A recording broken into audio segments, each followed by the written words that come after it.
Óskar, voru það þjálfararnir eða leikmennirnir sem töpuðu þessum? Það er það samspil af bæði.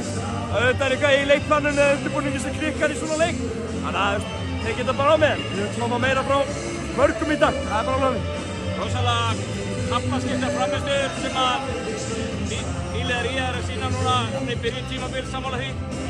Já, við fengum 2 heimaleikir í röð og okkur liði vel heima og við ætlum bara að vera pínu litlir núna, bara frá því að koma inn í salinn. Hvað var þjálfarinn að segja við liðið til að leggja upp með til þess að, ég meina, fá það til þess að gleyma svona tapi? Við ætlum ekkert að gleyma þeim, þetta var bara eftir að sitja í okkur allar veturinn eins og á að vera og þetta er eitthvað sem við munum minnast á þegar illa gengur í vetur á æfingum með þessu frammiðis að þetta sé það sem kemur út úr í þegar við erum að standa okkur illa, þannig að það er eins gott að laga þetta.